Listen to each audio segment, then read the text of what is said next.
Bonsoir Philippe David. Bonsoir. Merci d'avoir accepté l'invitation du Républicain Lorrain.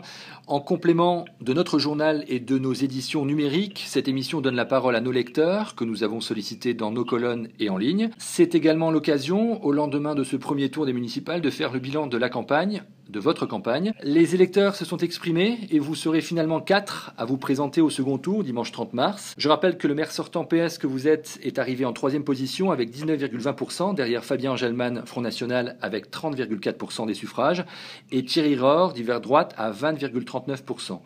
Alain Leder, pour la liste Hayange en action, terminant lui 4e à 13,32%. Les grandes manœuvres, les tractations de l'entre-deux tours viennent de se terminer. Isabelle Iorio, d'hiver gauche, vous rejoint pour contrer le FN. À quelles conditions pensez-vous pouvoir garder votre fauteuil de premier magistrat?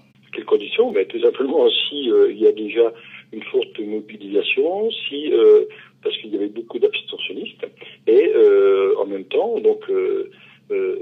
en espérant que le projet, cette union que nous faisons, qui est une union un rassemblement républicain, pour pouvoir maintenant contrecarrer effectivement Fabien Angelman. Ces résultats sont-ils davantage pour vous un vote d'adhésion pour les idées du parti de Marine Le Pen ou un vote de sanction contre votre bilan ou plus largement celui du gouvernement? Ça, c'est très difficile pour moi à dire. Je pense que le gouvernement, effectivement, il y a certainement occasionné une grosse difficulté. Ça, c'est clair. Et on l'a vu avec certains collègues dans la veille de la Fench. Alors après sanction. Je ne sais pas par rapport à mon bilan. Je pense que mon bilan était très très positif. On a tout bien fait. Je crois que tout ce qu'on avait promis, nous l'avons fait. Nous n'avons pas augmenté les impôts. Mais la population n'a pas regardé les bilans. La population n'a pas regardé les projets. La population, je pense qu'elle a regardé essentiellement peut-être les hommes et surtout le mécontentement existant. C'est reporté sur le Front National. Lucie Bouvrel, journaliste du Républicain Lorrain à Hayange, m'expliquait la semaine dernière à ce même micro que la mobilisation de la population était difficile. Ils n'ont ainsi été que 50,53% à se déplacer dimanche dernier à Hayange. Comment allez-vous intéresser davantage d'électeurs au second tour? Alors moi je sais par expérience que lors des élections municipales, au deuxième tour, il y a eu autant d'électeurs qu'au premier tour. Simplement une chose, ce n'étaient pas du tout les mêmes électeurs. Il y avait 1000 personnes nouvelles qui sont venues voter et 1000 autres personnes qui ne sont pas venues voter. Donc c'est une affaire très très compliquée et c'est pourquoi on ne peut pas faire de pronostic aujourd'hui sur ce que seront les résultats de dimanche. Première question d'un de nos lecteurs, il s'agit de Régis. J'aimerais savoir qu'est-ce qui va être mis en œuvre pour réduire les problèmes de délinquance à Hayange. Moi, je ne dis pas qu'il y a de délinquance. Je dis qu'il y a effectivement beaucoup de jeunes qui donnent ce sentiment là ici, mais c'est pas de la délinquance, c'est de l'incivilité.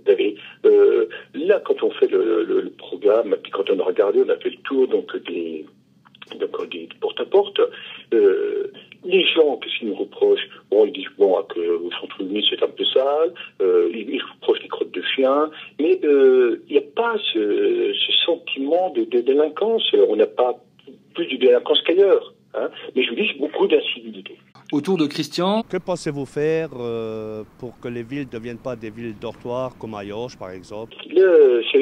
C'est compliqué parce que vous savez, effectivement, il y a plus de 2000 personnes qui vont travailler au Luxembourg.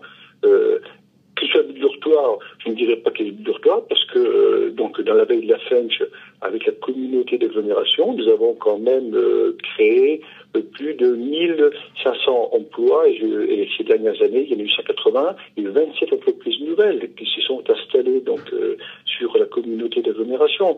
Donc, je ne peux pas dire que c'est une ville dortoir. Par contre, c'est vrai, effectivement, du fait qu'il y a beaucoup de personnes qui vont travailler au Luxembourg, ça donne un peu ce sentiment, cette impression.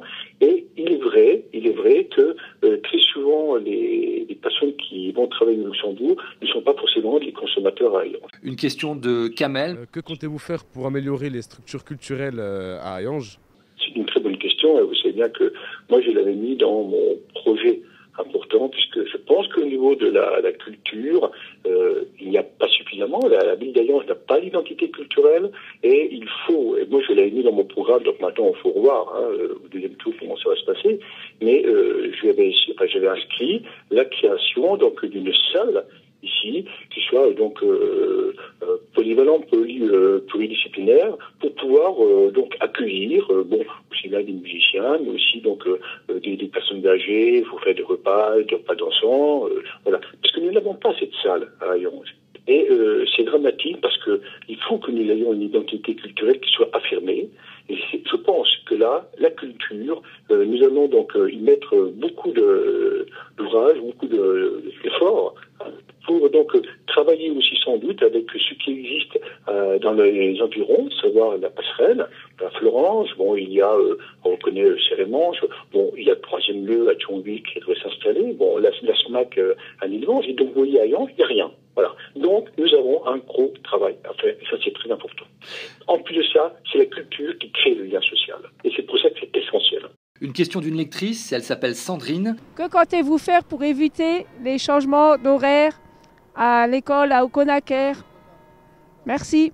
Vous savez, là, au niveau du périscolaire, c'est vrai que à la rentrée, on n'a pas le choix. Il faut donc modifier les horaires. Et donc, le mercredi matin, il est certain que les enfants vont aller à l'école. Mais nous avons mis en place, et donc maintenant, c'est pratiquement bouclé, ce projet donc de périscolaire. À partir donc de 3h30, donc les enfants vont pouvoir donc soit faire leurs devoirs ou attendre les parents, soit faire des activités. Donc il y aura 1h15 d'activité pour ceux qui le souhaitent. Et après, il y aura encore donc un temps pour justement que les parents puissent venir récupérer leurs enfants ou que pour que les enfants puissent encore continuer à travailler ou à s'amuser, à se reposer, à se détendre. Voilà. Donc avec les associations donc socioculturelles de Hayange, nous avons mis en place un vrai projet et qui nous coûtera pratiquement pas plus cher pour les parents actuellement. Question pour finir d'un lecteur, il s'agit de Mathieu. Que comptent faire les candidats des municipales pour l'environnement, de la forêt et l'état des lieux d'Hayange? C'est très compliqué. Là, actuellement, on va travailler sur la découverte de la FENC avec la communauté d'agglomération, donc sur le site de la platinerie. On va retravailler sur le bois, puisque maintenant, la communauté d'agglomération va finir son bâtiment.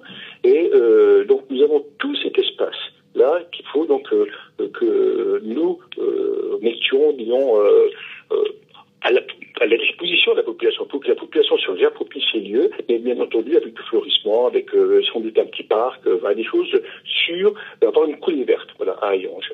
Par contre, après, c'est vrai qu'on n'a qu'une fleur, mais il est difficile d'avoir une deuxième fleur dans la mesure où on prend toujours en considération les travaux. Et puis je rappelle aussi, l'embellissement, que pour moi, dans le projet, il y a la rue de Verdun.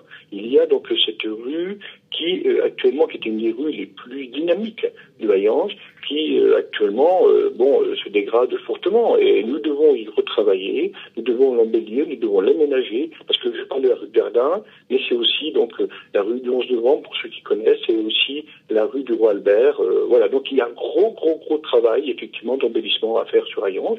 C'est vrai aussi que, de par son passé, la ville est grise, et maintenant il y a moins de fumée, et c'est tant mieux, sans doute, mais on peut dire aussi c'est tant pis, puisque effectivement, donc la sidérurgie n'est plus d'actualité à Hayange. Voilà, donc tout ça, il est difficile de plaire aux uns et aux autres, mais effectivement, la ville d'Hayange mérite certainement un bon petit coup de nettoyage. Ce sera ma toute dernière question. Pourquoi feriez-vous, Philippe David, un meilleur maire que vos concurrents si vous êtes réélu dimanche soir? Parce que tout simplement, je pense que nous avons déjà beaucoup travaillé. Je connais bien la ville, je sais ce qu'il faut faire et je vous le dis, donc c'est retravailler sur l'attractivité des commerces, c'est essentiel, c'est la culture, c'est retravailler sur la rue de Verdun, et je pense que il faut aussi accompagner des associations. Il y a une difficulté importante et grave avec le bénévolat, et nous devons à nouveau les encourager, et j'ai vu ce déclin au fur et à mesure donc de ces dernières années, et nous devons redonner une nouvelle impulsion. Là, nous aurons en plus donc des équipes avec beaucoup de jeunes, tout a été bien modifié, beaucoup, et des gens qui sont très motivés. Et je crois que là, nous aurons donc des nouveaux candidats. J'espère que ce sera des élus dimanche prochain, qui seront très à l'écoute, aussi bien de la jeunesse que donc de la population en général.